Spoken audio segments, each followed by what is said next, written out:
In 544 BC, in the kingdom of Wu in ancient China, a general was summoned before a king who did not believe in him. The king had heard of this man's theories, had read his writings on war, on strategy, on the psychology of defeating an enemy before the first sword was ever drawn, and the king wanted proof. He gave this general 180 of his palace concubines, women who had never held a weapon, never stood in formation, never followed a military order in their lives. And he told the general, turn them into soldiers. The general agreed. He divided the women into 2 companies. He appointed 2 of the king's favorite concubines as commanders. He explained the commands clearly: left, right, forward, stop, and then he gave the signal to begin. The women laughed. They treated it as a game. The general did not raise his voice. He did not repeat himself. He simply said, when orders are unclear, the fault belongs to the general. He repeated the commands, clearly, precisely. He gave the signal again. The women laughed again. And in that moment, the general turned to his men and gave a different order entirely. He had the 2 commander concubines, the king's favorites, executed immediately. In front of everyone, the laughter stopped. He appointed 2 new commanders. He gave the signal a 3rd time. 178 women moved in perfect silence, perfect formation, perfect discipline, not one step out of place. The king watched from his throne and said nothing, because he understood, in that single demonstration, that he was not looking at a military theorist. He was looking at the most dangerous military mind in human history. His name was Sun Tzu, and everything he knew, every strategy, every principle, every psychological weapon he had developed across decades of studying war, he had already written down in a book so dangerous that the most powerful rulers in history have kept it private for over 2,000 years. You were never supposed to have it. The world you are navigating right now is a battlefield. You may not call it that. You may not see the formations or hear the drums, but every negotiation is a siege.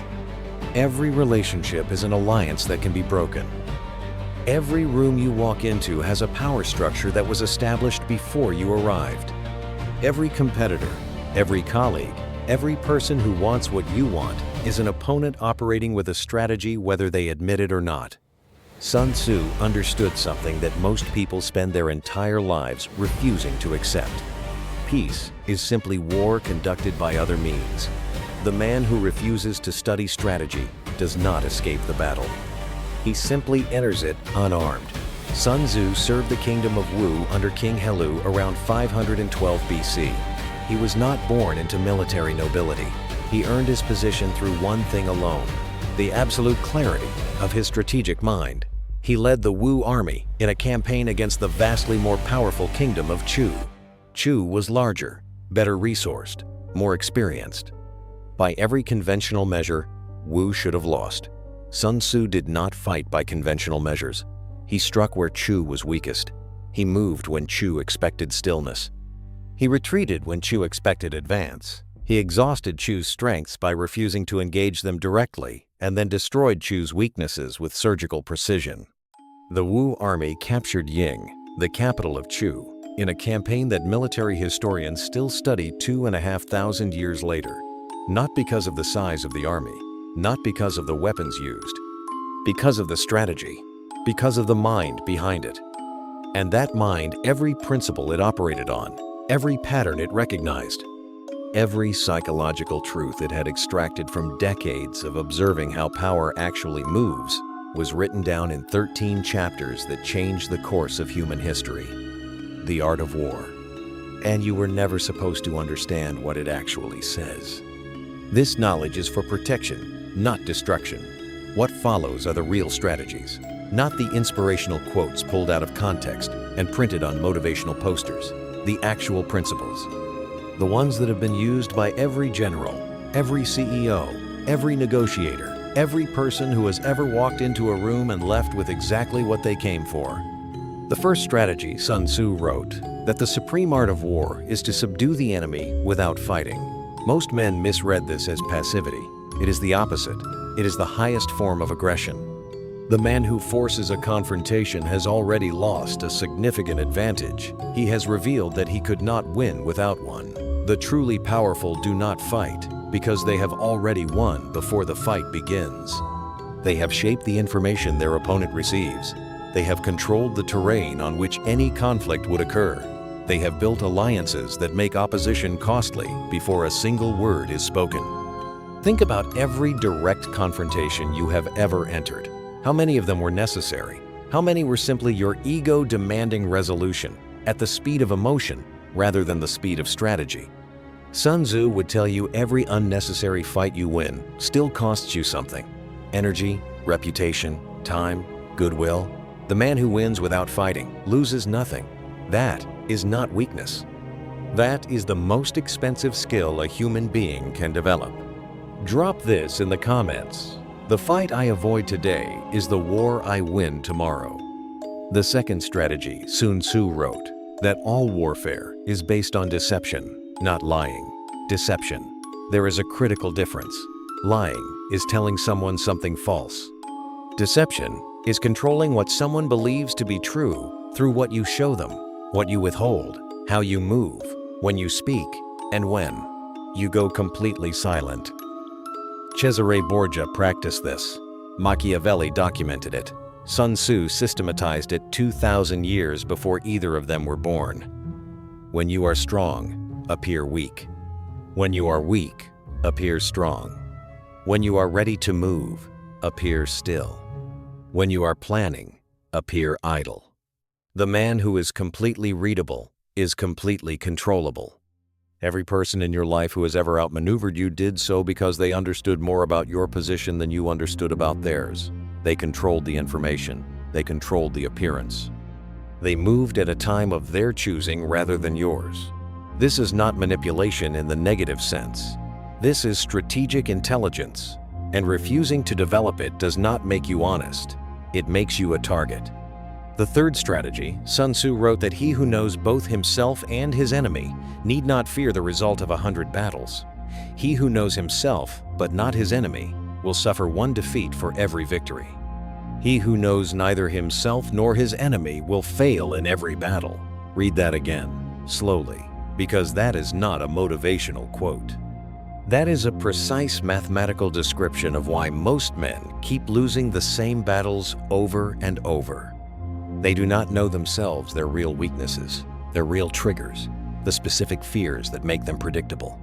And they do not study their opponents what they actually want, what they actually fear, what they will sacrifice, and what they will not. Most conflict is won or lost before it begins in the quality of the intelligence gathered by each side. Start studying yourself with the same ruthlessness you would study an opponent. Your anger triggers, your pride vulnerabilities, the specific situations where you abandon strategy and react emotionally. These are the open doors that every person who has ever beaten you walked through. Drop this in the comments. I cannot win on the outside until I understand what is happening on the inside. The fourth strategy, Sun Tzu wrote that speed is the essence of war. Take advantage of the enemy's unpreparedness. Travel by unexpected routes. Strike him where he has taken no precautions. This is the strategy most misunderstood by men who want to be strategic but cannot release the comfort of the familiar path. The unexpected route is uncomfortable. It requires moving when others are still, deciding when others are still analyzing, acting when others are waiting for certainty that will never fully arrive.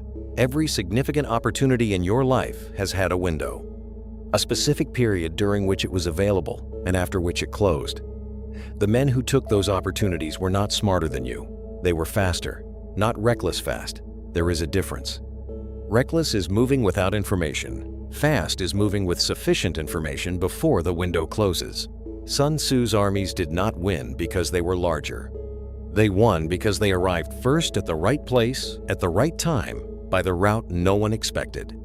The fifth strategy, Sun Tzu wrote that the greatest victory is that which requires no battle, but he also wrote something that is rarely quoted alongside it. He wrote that in the midst of chaos, there is also opportunity. Most men treat disruption as a problem to be endured. Sun Tzu treated it as terrain to be used. When the battlefield is chaotic, when industries shift, when relationships restructure, when systems collapse, the man who panics loses ground. The man who studies the chaos finds that everything has been reshuffled. Old hierarchies have been disrupted. Old gatekeepers have lost their gates. New paths have opened that did not exist before. The men who rise fastest in periods of disruption are not the ones who were most powerful before the disruption. They are the ones who studied the new terrain fastest and moved while everyone else was still mourning the old one. Drop this in the comments. Chaos is not my enemy. Chaos is my terrain. The sixth strategy. Sun Tzu understood that the strength of an army is not in its numbers, but in its unity of purpose and clarity of command. He wrote extensively about the relationship between a general and his soldiers, not as a relationship of fear, but as a relationship of absolute clarity. The soldiers who follow blindly are dangerous. The soldiers who understand the why behind every command, who have internalized the strategy so completely that they can execute it without being told, are unstoppable. Apply this to every area of your life, where you lead your team, your relationships, your own internal decision-making. Clarity of purpose is not a soft concept. It is the hardest military advantage Sun Tzu identified.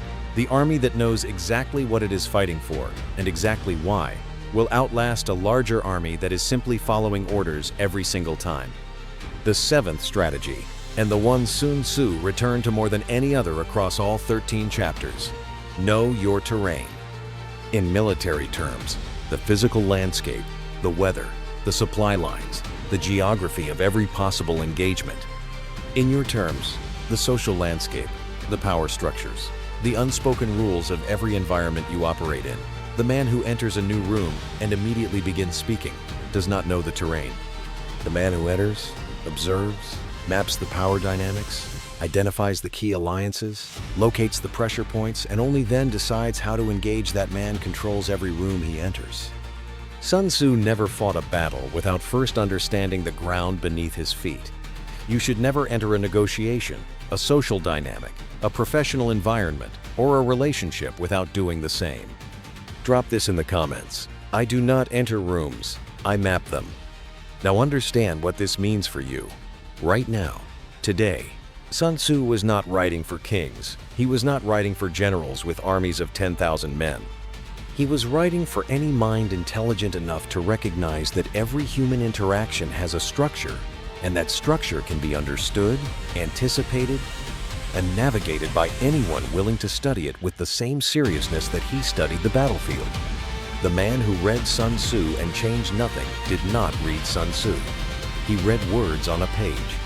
The man who read Sun Tzu and began to see every room as terrain, every relationship as an alliance with specific conditions, every conflict as a battle to be won before it begins, that man absorbed something that 2,500 years of human history has consistently confirmed. Strategy is not optional. It is the difference between the life you are living and the life you are capable of. The old you is dead. The version of you that entered rooms without mapping them, that fought battles that cost more than they were worth, that revealed your position before you understood theirs. That moved at the speed of emotion instead of the speed of strategy. That version has been replaced not by someone harder, not by someone colder, but by someone who finally understands the terrain. You are a weapon, pointed at your own future. Not at the people who have outmaneuvered you, not at the systems that have overlooked you. At the specific, deliberate, strategically chosen life you are now capable of building because you finally understand that the battlefield was never the problem, your preparation was.